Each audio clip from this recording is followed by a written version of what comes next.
Good morning and welcome back to Morning Thoughts. I am Kenny Polcari, your host, and today is Thursday, February 2nd. It's actually Groundhog Day, 2023. And what is it that's going on? Oh my God, what a reaction. Did you see what stocks did yesterday after JJ took to the podium? Okay, so let's talk about it. JJ said there are more rate hikes to come, and the algos go, no, rate cuts is what's coming. Stocks go from significantly negative to significantly positive by the end of the day. And there's lots of eco data today. So does it support JJ's thesis or not? Oil's holding steady at $76.50 while gold surges higher. And what do we have for dinner tonight? We're going to have the potato leek soup because it's going to be very, very cold up in the Northeast this weekend. All right, so look, yesterday markets were lower all day, right into the 2 p.m. Fed announcement. Then the news hit the tape.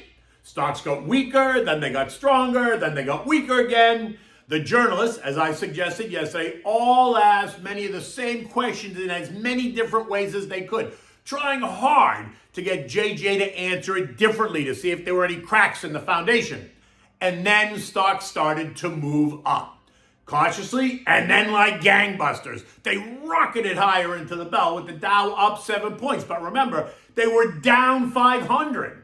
The S&P up 42 points. The NASDAQ surged by 230 points. The Russell added 27. And the transports, once again, the star of the show, rocketing higher by 550 points or 3.7%, taking that index up 14% year to date.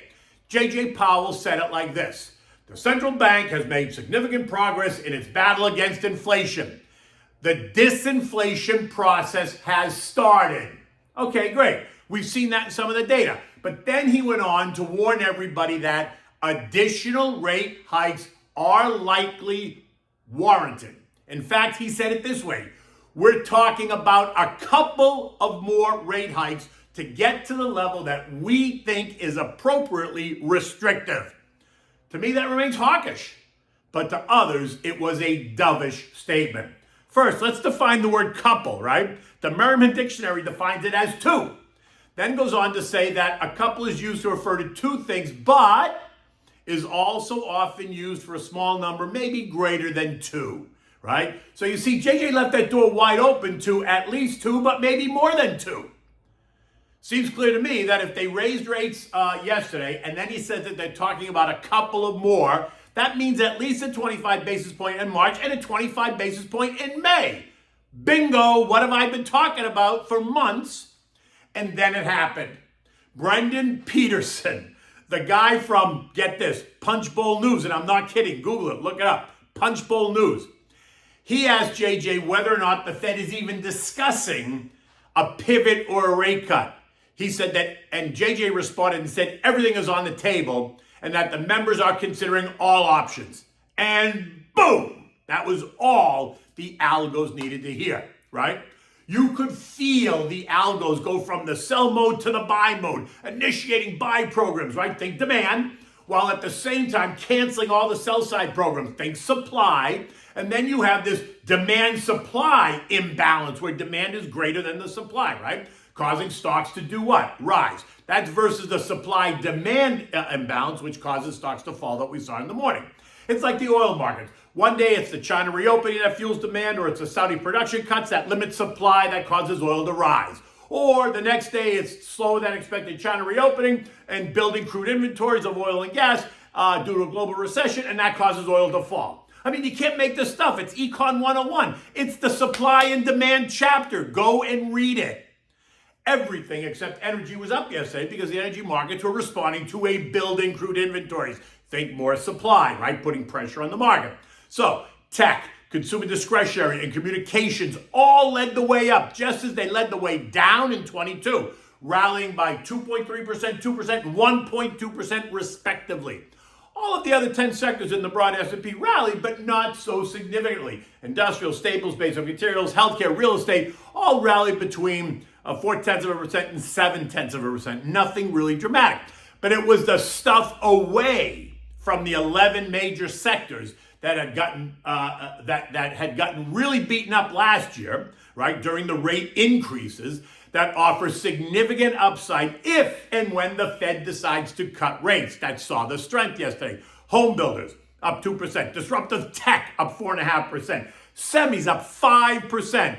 Artificial intelligence up 3.3%. Cybersecurity up almost 3%. Metals and miners up 2%. Mid-cap value and mid-cap growth also continued to push higher and higher. Gold and silver ended up 1.1 and 1.3% respectively. And let's not even talk about Bitcoin and Ethereum. They rose by 3.5% and 4%, taking those assets up 44% and 37% year to date. Simply amazing. Now look, don't get me wrong. I love the fact that stocks moved up. My portfolio, like yours, had a great day, right? You can't complain.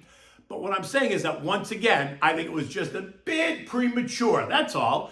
But if they want to take them higher, that's great. And while I was a buyer in the morning on weakness, I was not a buyer when the mood changed, right? When they came running after them, I was not chasing it. I pulled back. I remained a passenger, just going along for the ride and enjoying the higher prices.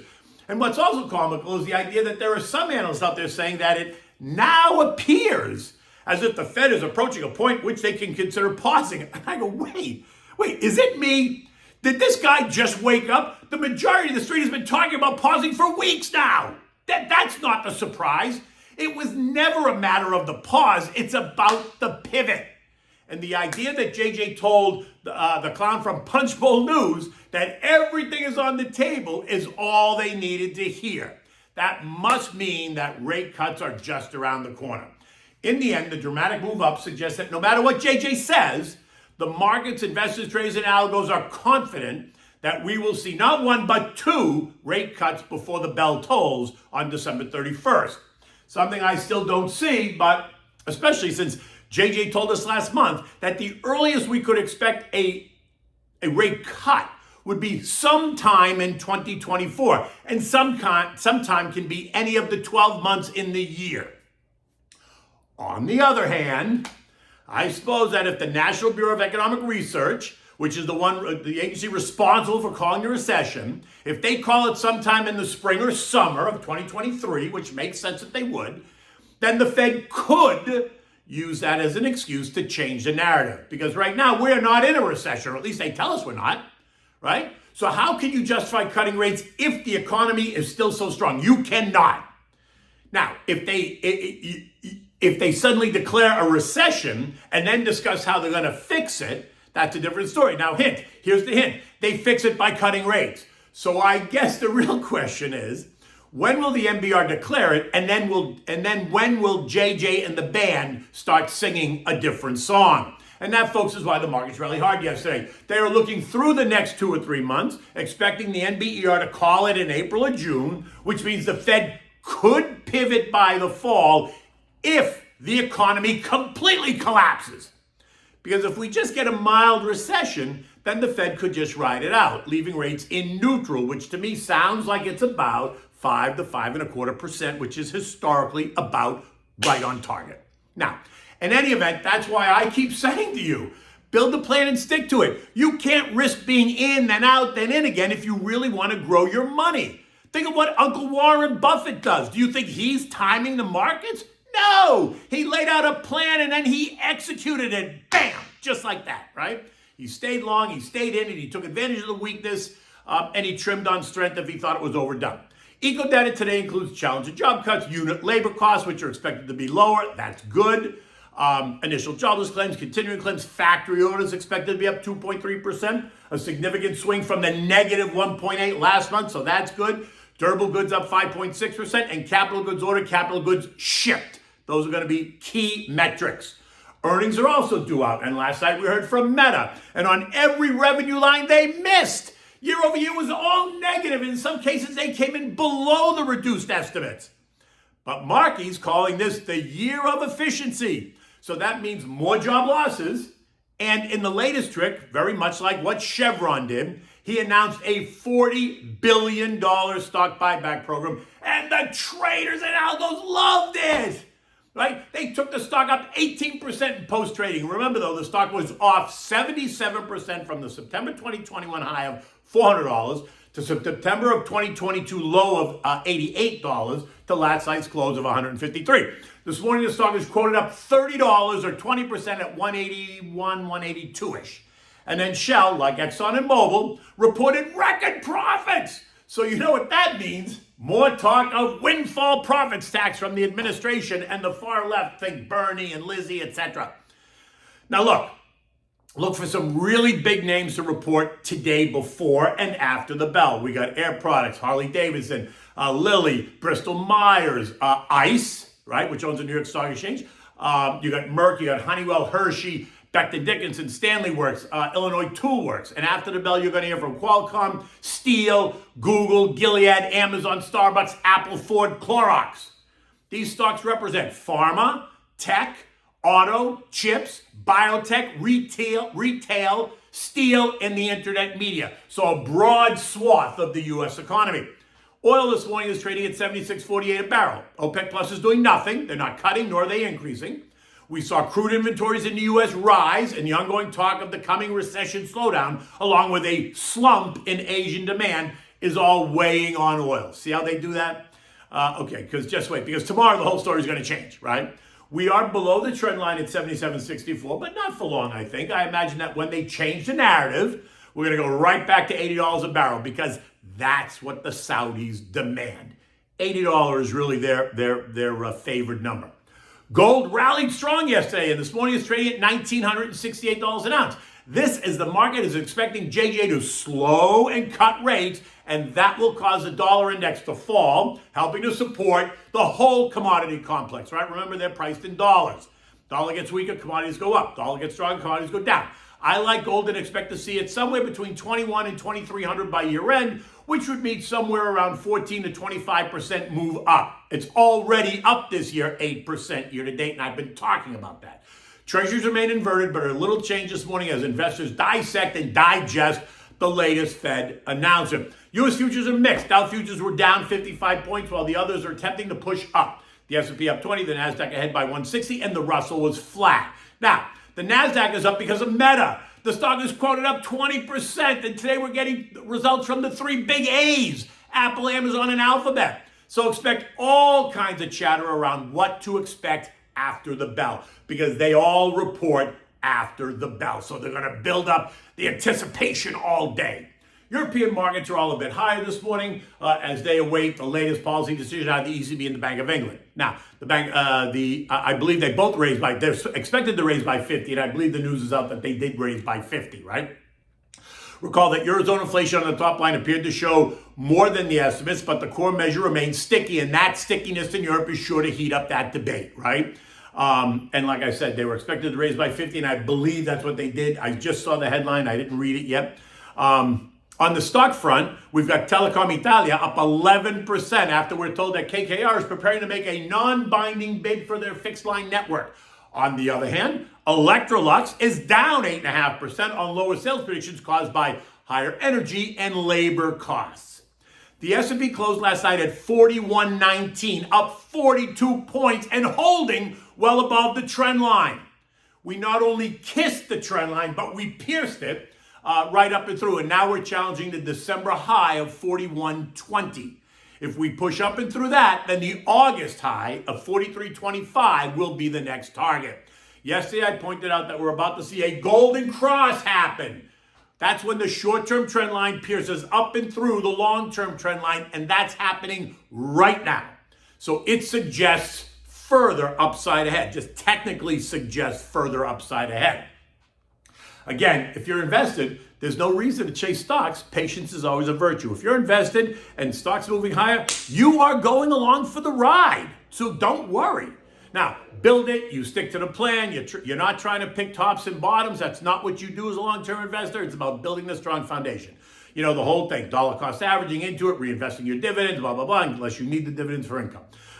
Don't be afraid to buy your names on weakness, as long as that weakness is not a fundamental shift, right? And so we know that we've talked about that. Names like Microsoft or Apple or IBM or Ford Motor. Unless those ideas shift, there's no reason to run away from them if they're weak. Okay, so what are we having for dinner tonight? We're going to have the potato leek soup. And leeks are a great vegetable to cook with, and they add a different dimension and taste to many dishes. So today we're going to make the soup, right? It's easy to make it. It's very good for the soul. And this, when it's supposed to be bitter cold and a snowy weekend up in the Northeast, it makes perfect sense. It'll be negative 20 degrees, I understand.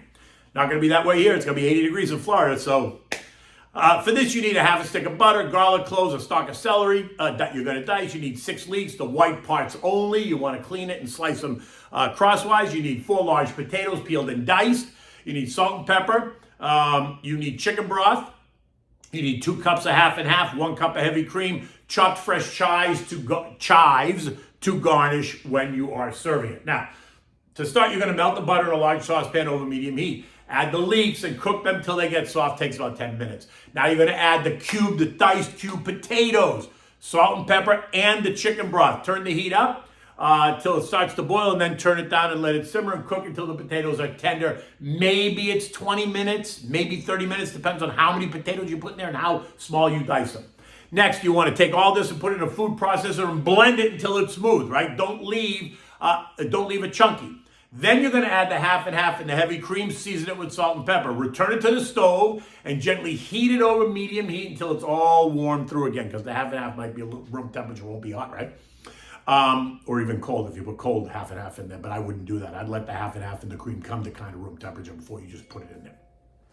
You want to serve this immediately in warm bowls. You want to take your chopped chives and just sprinkle a little bit on top just to make it look pretty. That's really why you're using the chives. Yeah, they'll add a little bit of flavor to it, but it's really about making the dish look pretty. In any event, it's going to be another very interesting day on Wall Street. It's a beautiful day here in Florida. You can't really see it through these doors that have that film on it, but you can see it if you look at the top. You can see the sun is out, and it's about 80 degrees, and it's going to be a gorgeous day in South Florida. Until tomorrow, take good care.